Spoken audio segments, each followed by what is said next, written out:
बहुत बहुत धन्यवाद भैया सुंदरम जी। एक बार सभी लोग कमर सीधी कर लें, दोनों हाथों को अपनी गोद में रखें, चैतन्य एकाग्र होकर के बैठें और भाव पूर्वक हमारे साथ साथ गायत्री महामंत्र का उच्चारण करेंगे। साथियों, हमने अपने जीवन में अनेकों पत्थर देखे हैं।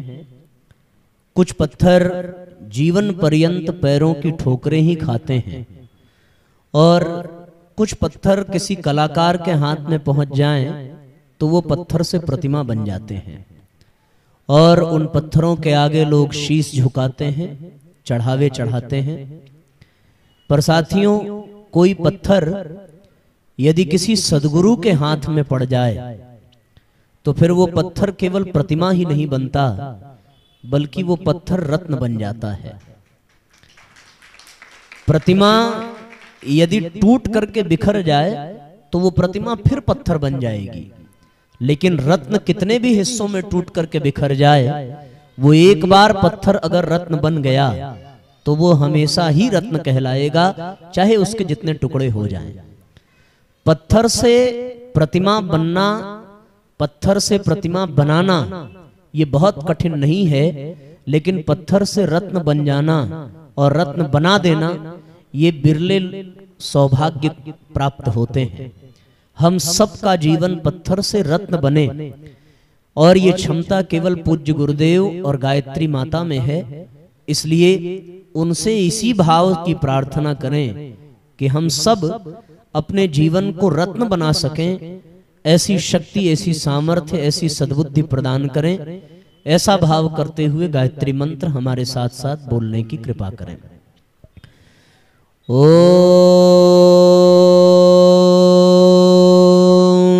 भूर्भुवः स्वाहा तत्सवितुर्वरेण्यं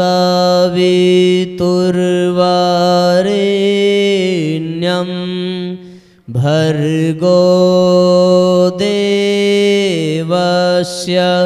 धीमहि धियो यो नः प्रचोदयात्।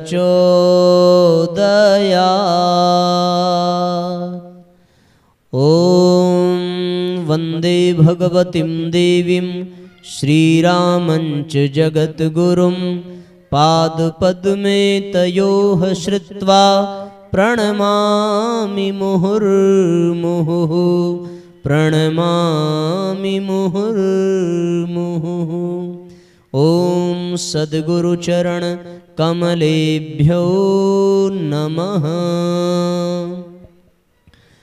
परम पूज्य गुरुदेव परम वंदनीय माता जी के दिव्य संरक्षण में परम पूज्य गुरुदेव की जन्मभूमि आंवलखेड़ा के गायत्री शक्तिपीठ के इस पवित्र प्रांगण में और इस सभागार में मंचस्थ शांति कुंज प्रतिनिधि के रूप में जोन प्रभारी आदरणीय जगदीश बाबूजी एवं उपजोन प्रभारी आदरणीय सुरेश बाबूजी, साथ ही इस कार्यक्रम में विशेष उपस्थित अपना स्नेह, अपना आशीर्वाद प्रदान करने के लिए हम सब के बीच में पधारे आदरणीय प्रभाकर त्रिपाठी बाबूजी एवं वाराणसी गायत्री परिवार का मार्गदर्शन करने वाले, पोषण प्रदान करने वाले और सहयोग प्रदान करने वाले आदरणीय घनश्याम बाबूजी, साथ ही हमारे जन्मदाता पूजनीय पिताजी एवं हमारे बीच में उपस्थित हमारे मार्गदर्शक और अपना स्नेह दुलार प्रदान करने वाले आदरणीय द्वारिका प्रसाद बाबूजी जो सुल्तानपुर के हैं, हमारे बीच में प्रतापगढ़ से उपस्थित आदरणीय राम सिंह बाबूजी और बहुत सारे परिजन हैं।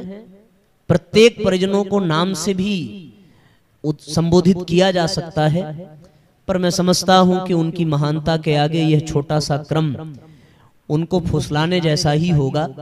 इसलिए बड़ी विनम्रता के साथ इस विषम परिस्थिति में और जितनी ज्यादा उमस है उतना ही अधिक उत्साह लेकर के यहाँ दूर दूर से पधारे हमारे बीच में सभी परम पूज्य गुरुदेव के पुत्र और पुत्रियां, हमारे आत्मीय बंधुओं, शक्ति स्वरूपा माताओं बहनों, सबसे पहले आप सबको बहुत बहुत धन्यवाद यहाँ आने के लिए और हाथ जोड़ करके आप सबका अभिवादन, आप सबको हृदय से बारंबार नमन, बारंबार वंदन, आप सबको हृदय से बारंबार प्रणाम। जैसी योजना बनी और उस योजना में सम्मिलित होने के लिए आप सबका यहाँ आगमन, ये निश्चित रूप से गुरुदेव की इच्छा का प्रमाण है। कहते हैं साहब कि जैसी गुरुजी की इच्छा होती है वैसा ही होता है। और इस तरह के कार्यक्रम, इसकी रूपरेखा बना लेना, इसकी योजना बना लेना और इसको कर लेना, ये सामान्य बात नहीं होती। ये शांति कुंज के द्वारा निर्धारित हो, श्रद्धेय डॉक्टर साहब, श्रद्धेय जीजी के द्वारा बनाई गई कोई योजना हो, गुरुदेव का कोई अभियान हो, वो अगर सफल होता है तो आश्चर्य नहीं करना चाहिए। लेकिन अगर इस तरह के व्यक्तिगत स्तर पर छोटे से प्रयास को यदि हम सफल होता देखें तब जरूर आश्चर्य करना चाहिए और इस बात पर विश्वास करना चाहिए कि गुरुदेव की शक्ति जितनी महान और बड़े लोगों के साथ है उससे कहीं ज्यादा उनकी शक्ति गिद्ध गिलहरी और बंदरों के साथ है। हम सभी बहुत शक्तिशाली नहीं हैं, हम सभी बहुत ताकतवर नहीं हैं, लेकिन साथियों हम सबका प्रयास गिलहरी जैसा है, हम सबका प्रयास छोटे छोटे बंदरों जैसा है, हम सबका प्रयास उन ग्वाल बालों जैसा है जिन्हें श्रेय मिल रहा था वो कर कुछ नहीं रहे थे, केवल इतना ही किया था कि उनके पास जो कुछ भी था उसे अपने आराध्य, अपने इष्ट के चरणों में समर्पित कर दिया था। वही क्रम हम सब ने भी किया है और उसके बदले जो कुछ भी मिल जाए सो इतना अधिक है, उसे शब्दों में कहा नहीं जा सकता। प्रारंभ में अपने द्वारा उद्बोधन हमने जानबूझ करके रखा जिससे कि हम इस उद्बोधन के माध्यम से मंच पर विराजमान वरिष्ठ प्रतिनिधियों को इस कार्यक्रम के विषय में भी जानकारी दे सकें। जो नए परिजन यहाँ उपस्थित हुए हैं उन्हें भी ये बताया जा सके कि वो यहाँ क्यों आ गए हैं, किस लिए आ गए हैं और यहाँ से जाते समय कौन सा संकल्प लेकर के जाने की आवश्यकता है। साथियों, आप सबको पता है, पुरानी बातों को फिर से करना उचित भी नहीं होगा। जब जीवन में एक ऐसा संयोग आया कि भगवान ने जीवन की दिशा बदल दी और अपने काम में लगाया, तो ये मन उस समय से चिंतित था कि बचे हुए जीवन को किस दिशा की ओर ले जाना है, किस काम की ओर ले जाना है और कैसे इस जीवन को सार्थक बनाना है। ये बड़ी छोटी सी बात थी, संभवतः दिमाग में आती भी नहीं, पर एक बार ऐसा हुआ कि जब बेड रेस्ट का समय चल रहा था तो कोई परिजन हमें देखने आए थे और उन्होंने हालचाल पूछने से पहले एक बड़ी, उनके लिए बड़ी सामान्य बात थी पर हमारे लिए बड़ी विचित्र बात थी। उन्होंने बात बात में ये कहा था कि आप तो गुरुजी के साथ बहुत पहले से जुड़े हुए हैं, आपके माँ बाप तो आपको बहुत पहले से गायत्री जप करा रहे हैं, यज्ञ करना सिखाया उन्होंने, इसके बावजूद भी इतनी बड़ी घटना से आपको आपके गुरु बचा नहीं पाए। जब उन्होंने ये बात कही उस समय तो हम सुन करके सन्न रह गए और बाद में साथियों जब हमने इस पर चिंतन किया तो मन में बड़ी ग्लानि हुई। और ग्लानि ये हुई कि मनुष्य अपने कर्मों का ही परिणाम पाता है। हमारे जीवन में अगर ऐसा कुछ दिन आया जो अब बहुत बदल चुका है, पर उस समय ये बड़ा कठिन समय था, वो भी प्रारब्ध का ही परिणाम रहा होगा। तो प्रारब्ध हमारा, कोई बुरे कर्म हमारे, कोई हिसाब हमारा बाकी रहा और हमारे नाते आज उंगली उठ रही है हमारे गुरु के ऊपर, उनके सामर्थ्य के ऊपर। ये बात अंतःकरण ने स्वीकार नहीं की। वहां एक संकल्प जगा कि अब इस शरीर के माध्यम से कुछ ऐसा करना है, इस जीवन में कुछ ऐसा करने की आवश्यकता है जिसके माध्यम से लोग गुरुदेव की शक्ति को समझें और ये स्वीकार करें कि कुछ अनहोनी नहीं हुई है, बल्कि जो हुआ है वो भगवान की योजना और भगवान की इच्छा के अनुसार हुआ है। आज साथियों, जब हम पीछे मुड़ करके देखते हैं तो 2015 और 16 का वो समय और आज 2023 और 24 का ये समय, इन 7-8 वर्षों में गुरुदेव की कृपा हुई है, उनका संरक्षण मिला है और उनका अनुदान और वरदान मिला है कि वे परिजन जो कहते थे कि गुरुदेव आपको बचा नहीं पाए, आज वो मुक्त कंठ से कहते हैं कि गुरुदेव की आपके ऊपर बहुत कृपा है। अच्छा हुआ ये घटना न घटती तो आपका जीवन इस दिशा में न चलता। अब संतुष्टि मिलती है, संतोष मिलता है कि जो लांछन लगाते थे उनका कोई दुर्भाव नहीं था, उनमें कोई द्वेष या ईर्ष्या का या कष्ट पहुंचाने का भी उद्देश्य नहीं था। ये तो स्वभाव था और स्वभावतः ये हर कोई कह देता। पर अब विचारधारा बदल गई और वो केवल और केवल गुरुदेव की कृपा के नाते। तो फिर साथियों, समय आया, शारीरिक दृष्टि से बहुत शक्तिशाली रहे नहीं, भाग दौड़ कर सकते नहीं, कार्यकर्ताओं को तो समर्थ होना पड़ता है, कार्यकर्ताओं को सक्रिय होना पड़ता है और बैठ करके इशारेबाजी कोई भी कर लेगा, प्रवचन कोई भी कर लेगा, उपदेश कोई भी दे लेगा, 2-4 किताबें पढ़कर कुछ सूत्र कोई भी याद कर लेगा। ये बहुत कठिन नहीं है, मेरी दृष्टि में बहुत कठिन नहीं है। कठिन है एक कार्यकर्ता के रूप में गुरुजी का सच्चा कार्य करना। तो परिस्थितियां ऐसी बनी कि मंच पर बैठना पड़ा, अन्यथा जो लोग एक्सीडेंट के पहले से हमें जानते हैं उन्होंने देखा भी है कि हम लोग एक युवा कार्यकर्ता के रूप में किस तरीके से दौड़ करके काम करते थे। मुझे याद है, मैंने घड़ी की टाइम से शांति कुंज के जो यज्ञशाला है, पूरे 9 मिनट में, ये आप विश्वास नहीं करेंगे, मात्र 9 मिनट में हमने पूरे यज्ञशाला के सारे पंचपात्र और सारे हवन सामग्री के बर्तन रखे हैं। इतनी गति पूज्य गुरुदेव ने हमारे शरीर में प्रदान की थी। तो जब वो बाधित हुई तो फिर अब ये सोच में पड़ गए कि अब हम कर भी क्या सकते हैं। तो फिर ये हुआ कि शरीर कमजोर हुआ है, मनोबल कमजोर हुआ नहीं, आत्मबल कमजोर हुआ नहीं। एक चीज अपने पास अभी भी है जो भगवान के खेत में बोई जा सकती है और वो बिल्कुल सुरक्षित है, और वो क्या है? वो है साथियों हमारी आवाज, वो है हमारी बुद्धि, वो है हमारी प्रतिभा। ये अभी किसी ने छीनी नहीं, कोई छीन सकता नहीं। शरीर का कतरा कतरा भी कट के निकल जाए और रक्त की अंतिम बूंद भी बची रहे तो भी प्रतिभा जीवंत रहती है, आवाज जीवंत रहती है, बुद्धि नष्ट नहीं होती और भगवान का संरक्षण कभी नष्ट नहीं होता।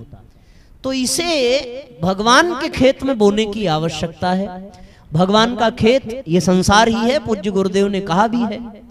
तो भगवान के खेत में अपनी आवाज को बो देने की आवश्यकता है, भगवान के खेत में अपनी प्रतिभा को बो देने की आवश्यकता है। और ये संकल्प विकल्प एक योजना के रूप में बदलता चला गया और योजना बनी ऐसी कि गुरुदेव का सबसे कठिन काम क्या है? आप सोचें, महल बना लेना ये कोई पैसे वाला बना लेता, बड़ी बड़ी शक्तिपीठें बना लेना, बड़ी बड़ी बिल्डिंगें बना लेना, बहुत बड़ा तंत्र खड़ा कर देना, ये भी कोई आश्चर्य की बात नहीं है।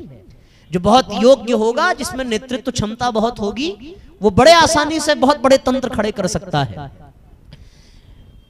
लेकिन गुरुदेव का जो सबसे कठिन कार्य था वो था साथियों सद्बुद्धि और सत्कर्म को घर घर पहुंचाना।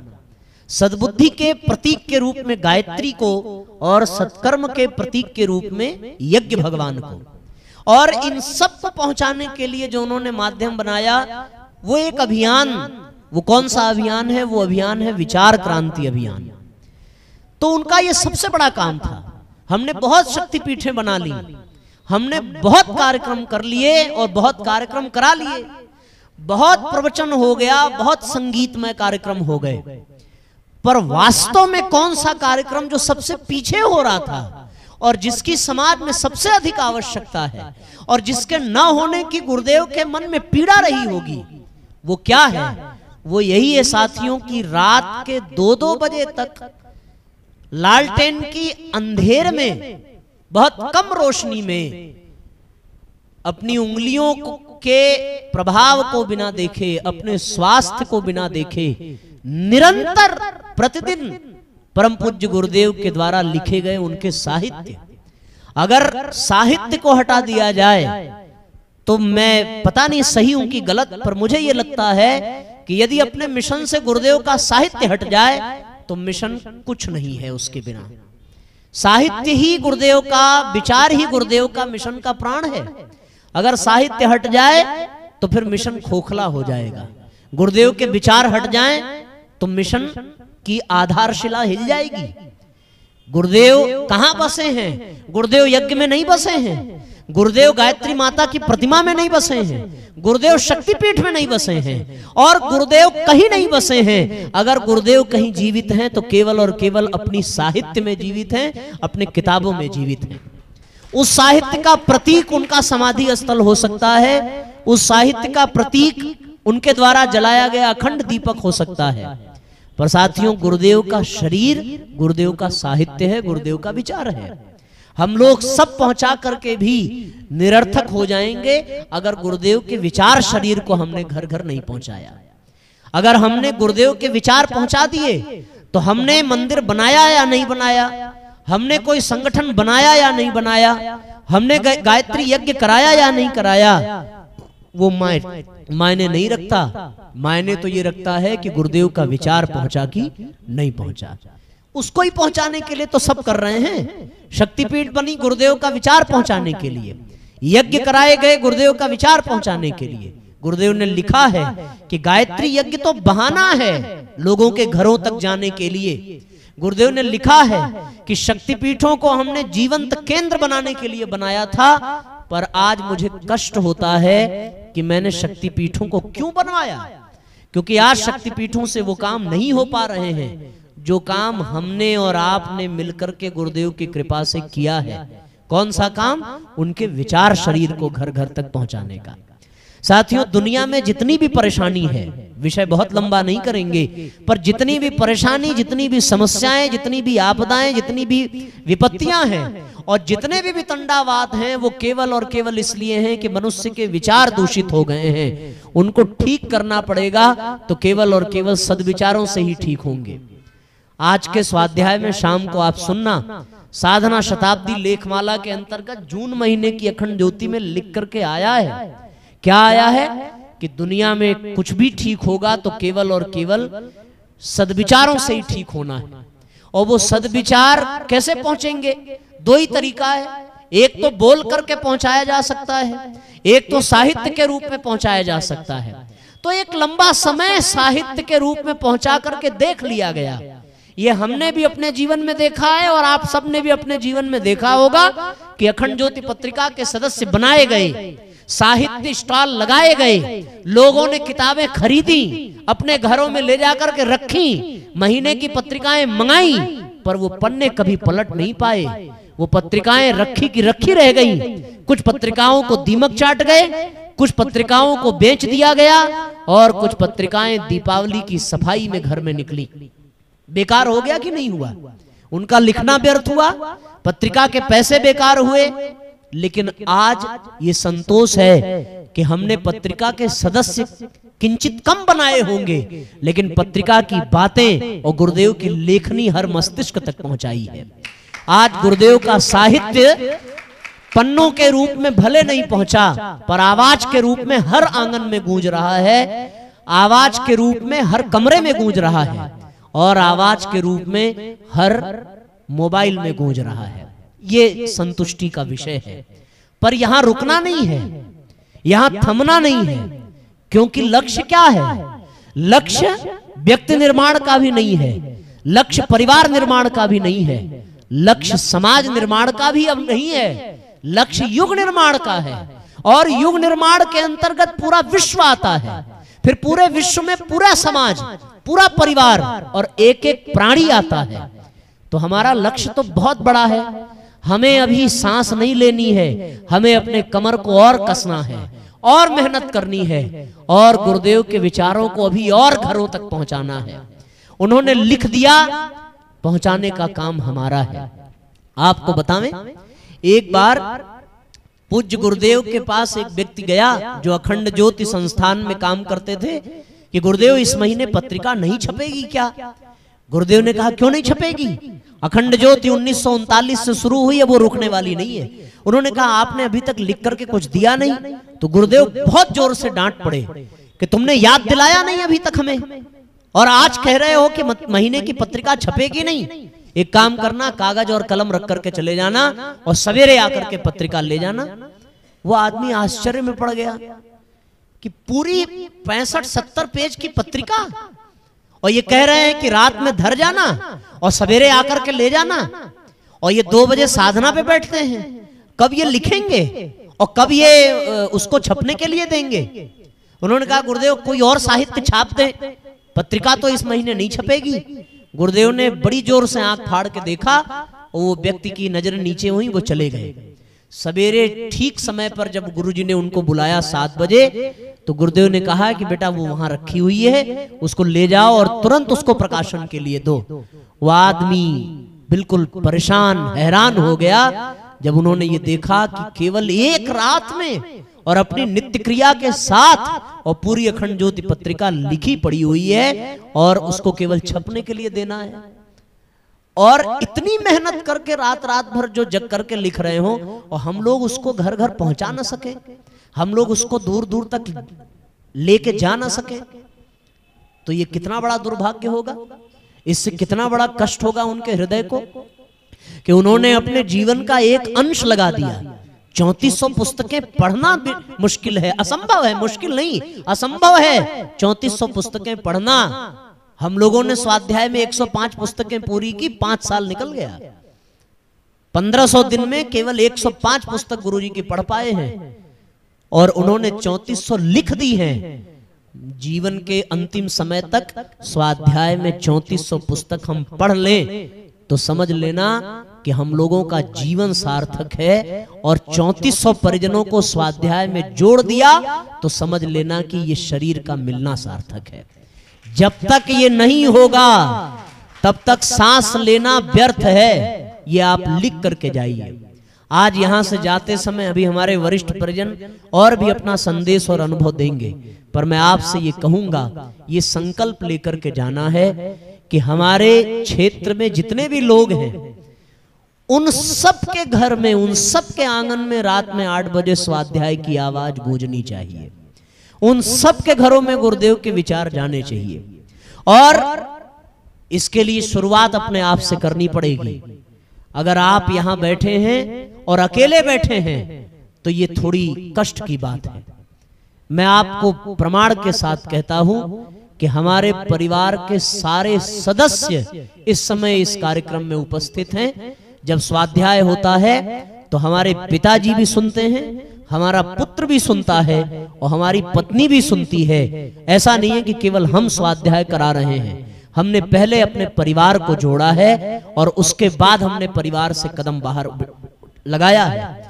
तो आपको भी अपने बच्चों को जोड़ना है, आपको भी अपनी पत्नी को जोड़ना है, आपको भी अपने पति को स्वाध्याय कराना है और आपको अपने परिवार के एक एक सदस्य को स्वाध्याय कराना है। शुरुआत यहां से करेंगे तब 3400 परिजनों का लक्ष्य पूरा होगा और 3400 पुस्तकों का स्वाध्याय पूरा होगा। आदरणीय दुबे बाबू जी ने कहा था ना कि हमें 5000 एपिसोड करने हैं। अब तो एपिसोड की गिनती भी नहीं करनी है, अब तो 3400 पुस्तकें पूरी करनी है। गुरुदेव ने जितना लिख दिया तो वो वेद मूर्ति बन गए और हम लोगों को क्या बनना है? हम लोगों को वेद दूत बनना है। दूत क्या करता है? संदेशवाहक क्या करता है? हम लोग वेद मूर्ति बन पाएंगे क्या? हम लोग वेद मूर्ति नहीं बन सकते, लेकिन हम लोग वेद दूत बन सकते हैं और घर घर तक वेद के संदेश पहुंचा सकते हैं। तो आपको कैसे करना है? आप अपनी योजना बनाइए। आपके गांव के हर घर में जाना है, दरवाजा खटखटाना है और भैया आपको ये स्वाध्याय करना है। तो आदमी क्या कहेगा? यही कहेगा भैया फालतू हो क्या जो हर बार चले आते हो। तो आपको इतना कह देना है कि साहब फालतू तो नहीं है, लेकिन पालतू जरूर हैं। हमारे गुरु ने हमको पाल करके रखा है और उन्होंने पाला है, तो हम कैसे घर में बैठे। अब आप भले हमें फालतू समझ लें, पर हम तो उनका काम कर रहे हैं। आपकी मर्जी हो तो जुड़ेंगे, नहीं मर्जी हो तो नहीं जुड़ेंगे। आपको हम संदेश देने आए हैं ताकि हमें ये संतोष रहे कि आपका घर भी अछूता नहीं है। अब इसको जिलाना आपके अपने घर में है। मैं आपसे सच कहता हूं, अभी बाबूजी बैठे हैं, सुरेश यादव बाबूजी हैं, मैं चर्चा कर रहा था, इनसे हमने पूछा आप कैसे जुड़े, ये तो बहुत अच्छे से बताएंगे। कोई एक परिजन थे जो इनके यहाँ अखंड ज्योति पहुंचा जाते थे, तो श्रीमती जी माता जी थी, उनको दे जाते, वो पढ़ते, आप कभी नहीं पढ़ते थे। 7 महीने हो गए अखंड ज्योति देते, संभवतः मैं गलत तो नहीं हूं, 7 महीने, और 7 महीने में इन्होंने एक पन्ना नहीं पलटा, अखंड ज्योति आती रही। अच्छा, वो परिजन बीच बीच में निर्लज्ज की तरह इनसे पूछते रहे कि इस वाले पृष्ठ पे देखा आपने, कितना बढ़िया लेख आया है। तो अब ये संकोच कर जाते कि पढ़ा तो था नहीं कभी। तो एक दिन इनको ग्लानि हुई कि अब वो इतने मतलब बेशरम होकर के हमसे पूछ रहे हैं, जबकि वो भी एक सम्मानित सदस्य हैं, तो लाओ हम पढ़ें, एक बार देख भी ले। और इन्होंने एक पन्ना पलटा अखंड ज्योति का। उसके बाद कहते हैं कि पूरी रात बीत गई, जब तक 70 पृष्ठ पूरे नहीं हो गए तब तक ना आंखें थकी, ना हाथ रुका और ना अखंड ज्योति पत्रिका बंद हुई। एक वो दिन था और आज 40 साल से अधिक समय हो रहा है तब से आप अखंड ज्योति के नियमित पाठक हैं। तो हमने ऐसे पूज्य गुरुदेव ने ऐसे महानुभावों को हमारे बीच भेजा है अपना संदेश देने के लिए। ऐसे ही हम लोग यहाँ पर नहीं बैठे हैं, अभी आप सुनेंगे अनुभव इन सब का। तो साथियों, मैं निवेदन कर रहा था, ये संकल्प आपको ले जाना है कि हम सब गुरुजी के पालतू हैं और वेद दूत बनने का संकल्प ले जाना है। 22 तारीख के कार्यक्रम में प्रांतीय टीम के द्वारा एक संबोधन मिला हमें कि हम अनिलेश जी को वेद दूत कहते हैं। तो हम ये कहते हैं, अगर हम वेद दूत बनने की स्थिति में धीरे धीरे आ रहे हैं, तो हम चाहते हैं कि हमारे सब परिजन वेद दूत बन जाएं, और सब वेद दूत बन जाएंगे तो वेद का संदेश, गुरुदेव का संदेश हर घर में पहुंचेगा। तो आप केवल अपने तक अब सीमित मत रह जाना कि हम केवल 8 बजे जुड़ते हैं, भाई हम ही करेंगे, नहीं, आप करेंगे। आपके साथ उठने बैठने, खेलने कूदने, हिलने मिलने वाले जितने भी लोग हैं, उन सब से आप हाल चाल बाद में पूछना, लेकिन पहले आप स्वाध्याय का संदेश देना, बिना ये सोचे कि ये मानेगा कि नहीं मानेगा। आपने स्वाध्याय से जोड़ दिया तो हालचाल कभी पूछने की जरूरत नहीं पड़ेगी, और स्वाध्याय से नहीं जोड़ा तो आपके हालचाल पूछने से उनका कभी ठीक भी नहीं होगा। ये आप जान लीजिए। बस इतनी सी बात और इतना सा निवेदन मैं करके अपनी वाणी को विराम दूंगा। एक बार पुनः आप सबको बहुत बहुत आभार, बहुत बहुत धन्यवाद। पर ध्यान रहे संकल्प 3400 परिजनों को जोड़ना है, 3400 पुस्तकें गुरुदेव की पहुंचानी है। जीवन के अंत तक ये क्रम चलता रहेगा। हम लोग संयोग देखिए, 1500वां एपिसोड गुरु पूर्णिमा के दिन पूरा हो रहा है, एक दिन बाद। और आपको एक मजे की बात बताऊं, 2000वां एपिसोड कब पूरा हो रहा है पता है? गिन लीजिएगा। वंदनिया माता जी की जन्म शताब्दी और बसंत पंचमी का दिन 2000वां एपिसोड आ रहा है, बसंत पंचमी का दिन 2026। तो आपको क्या लगता है ये हम लोग चला रहे हैं? ये कौन इसको जोड़ करके बैठा है कि 2000वां दिन बसंत पंचमी 26 को ही क्यों पड़ेगा? 1500वां दिन गुरु पूर्णिमा 2024 को ही क्यों पड़ेगा? ये कौन जोड़ करके बैठा है? ये महाकाल जोड़ के बैठा है। उन्होंने ये कराना प्रारंभ किया। और शुरू कब हुआ था? शुरू हुआ था 2020 गायत्री जयंती को। और गुरुदेव ने गायत्री माता के बारे में लिखा है कि गायत्री सद्बुद्धि की देवी है। जिन लोगों को स्वाध्याय में रुचि नहीं, उनकी गायत्री साधना कभी फलित नहीं हो सकती। ये बात पूज्य गुरुदेव ने लिखा है, उसमें ऐसी बात कही है। तो इसी बात के साथ अपनी वाणी को विराम देंगे। इसे भगवान की योजना समझें, और भगवान के काम में जो लग जाते हैं वो भगवान के दूत बन जाते हैं। हमें भी ऐसा बनना है। हम स्वयं प्रतिदिन करें और दूसरों को भी कराएं। अभी और सबका सुनेंगे। बहुत बहुत धन्यवाद, बहुत बहुत साधुवाद।